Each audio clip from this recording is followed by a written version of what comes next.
get it. I was wrong. It is Banana Cup. Well, I was right, and then I corrected myself wrongly. Hey, Banana Cup sounds good. It does. Bananas Foster. You ever have that? No. I don't know what exactly it is, but I think there's fire and whiskey involved, or bourbon or something. I don't know. It's delicious. I was thinking like a fruit cup. Well, there's fucking banana, so of course it's a fruit cup. Yeah. And then there's also like banana nut bread. Oh. Maybe some yogurt. I like yogurt. I don't know. I'm not too big on the bacteria. I love bacteria. Oh, gut bacteria. All right, let's get this road on the show. Yay, yay. I love doing that. Not quite a spoonerism. Why I keep doing that down, up, man. Shut Fucking up. Turtle piece of shit. Piece of turtle shit.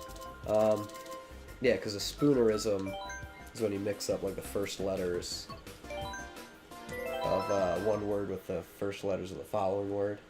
Huh. Like, now I can, of course, can't think of... An example? Yeah. Yes. Me and my friends used to do it back in high school all the time, anytime we were talking about something. Like, hey, you want to go get freakfast? Like, just weird shit like that instead of breakfast. Like, that's doing it with inner wordplay, but instead of two separate words, you can't really do it. Like, banana bup instead of banana cup. Interesting. Stuff like that. So it's kind of like pig Latin? Not quite. You're just switching around, like, the first syllable of two words that are next to each other. That's all it is. You're not adding anything else.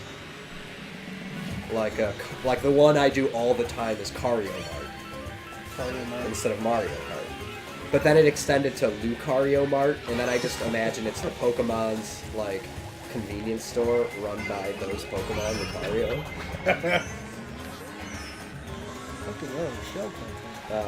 Well, this is just because in mirror mode, Mario Kart on the courses is backwards and it's Dracoilan.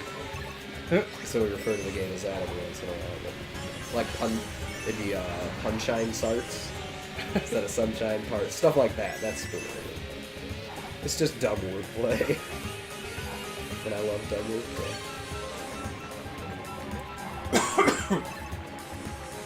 We're gonna get the flying toils. Look at that trick. Getting that speed. 100cc, son. Sucker G. Suck a G. Sucker G. What's a G? I know D and V and P and C. A couple different C's. Sucker MC. I get it, suck a gland. I feel you. I figure you're shorthand out.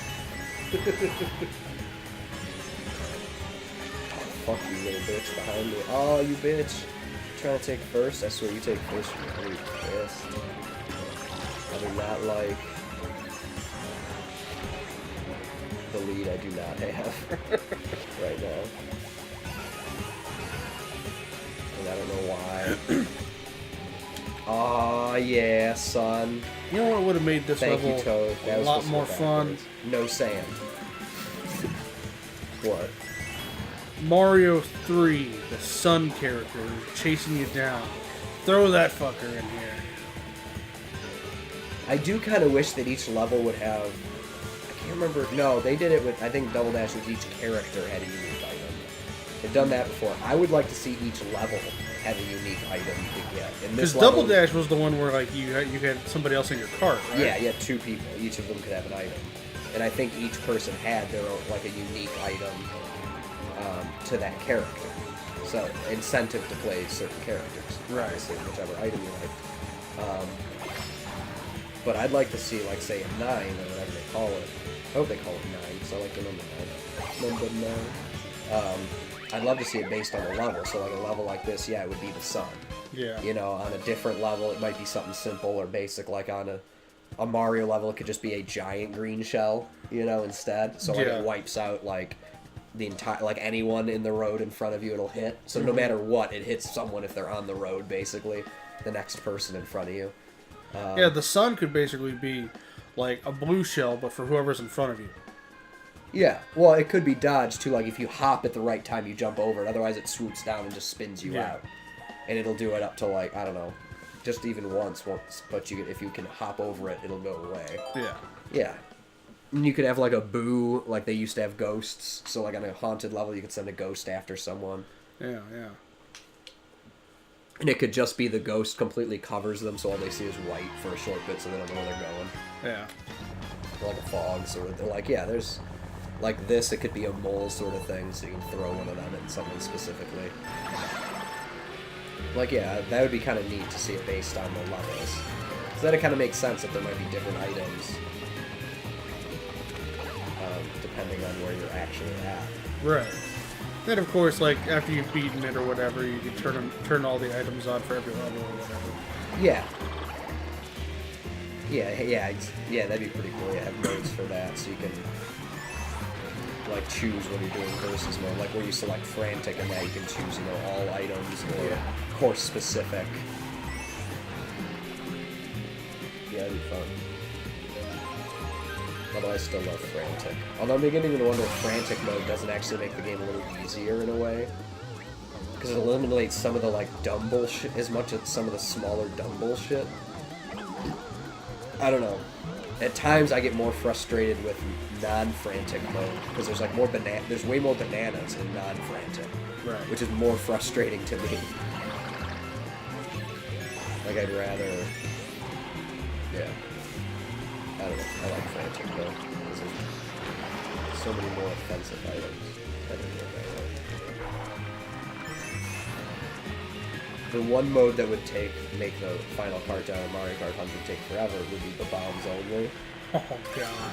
It can be fun, but it is chaos, and it's miserable. It's just... it's ridiculous. Maybe that's how we should, like last time, if we actually ended the game...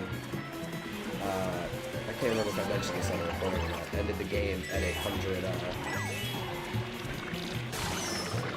100 courses instead of the 103 we did. Yeah. Tyler and I would have tied in points at 1,043. And we would have used coins to break the tie, and I actually edged him out of coins.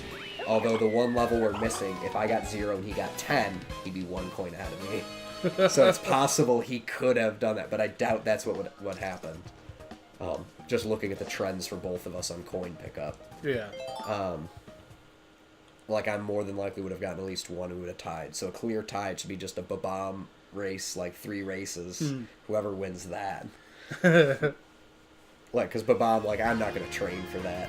Because the odds of a tie again, like, I would love to see, like, a 4-way tie. That'd be amazing.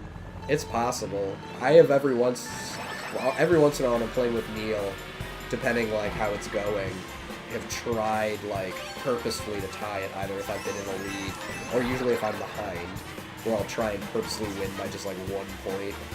Right. Or if, like, Neil's been getting shit on, try and just, like, tie it up or something.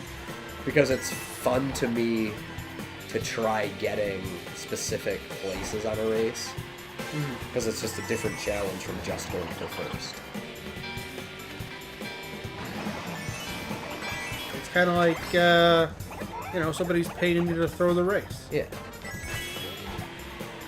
And the thing Neil and I used to do when we beat the game together, as probably is an accident,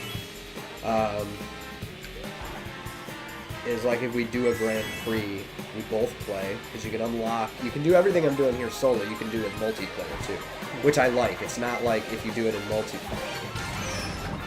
If you do it in multiplayer, it only counts for multiplayer mode, then you have to beat the game again in single player and unlock the levels. Yeah. Like some games kind of do that. So if you're or you can only unlock stuff like in single player, but then play it in multiplayer or whatever. So Neil and I would do this, and then whoever would get first place on the first race, we'd compete on that one. And then whichever one of us would get first would have to then get first on the next 3 to make sure we unlocked, that we got the 3 stars in first place, full 60 points. Right. Or at least 1 star just to unlock the stuff at first, and then you went back to make sure you 3-starred first time around. And then the second player, like whoever got second place in the first race, the next 3 races, they were basically like a shield and bruiser. And their goal was basically to try and stay in second to take any red shells that would otherwise come forward. Yeah. Jesus. Is that 2 in this race? Yeah. Yeah, so it was real fun because a lot of times you'd be in second or third or whatever, and depending on the item, you'd drop back a position to take someone out because they were getting just too close. So you're just your whole goal, or you would take a hit, like on purpose in order to take out someone else, just to widen the gap between second and first, to make sure that they're like the first place had nothing to worry about. So it's a whole different style of play. Yeah. Which made the game real interesting, because you weren't just trying to, nice, trying to win. You did it. I did it. You big fucking turtle. You did it. I think I just found the image for the trophy bases that we can use to create the mount. Yeah. Nice. That turtle shell, because that's one of the cleaner ones. It's almost round. And then we can have it cut out and then just have the, you know, the lines cut into it in the wood, and then we can easily paint into it for those. Or if not paint it, just stain it. So it just has the shell shape. Or just do just the top, like a top view of the shell, and then have each one match kind of the what's on top of the trophy. I don't want to give away what they look like on the air. You will see them.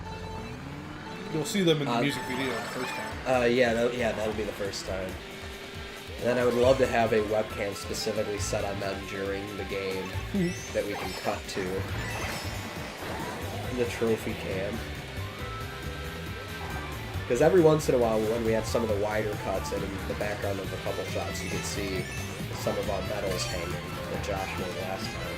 Yeah. Honestly, I was kind of, having been there and not remembering much of it, it played out rewatching the 100, pretty much what I remember of it. Was it how I remember? But we got like drunk and shirtless way earlier than I thought. I don't remember from about race 45 to 60 or 70. 60 to 68 was where Tyler really fucking caught up. He had,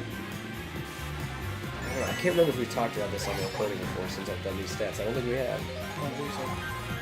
I won't go through all of them, but he had 10 races in a row of first place. Or 9 in a row. And then Paul finally dethroned him after a miserable lower places.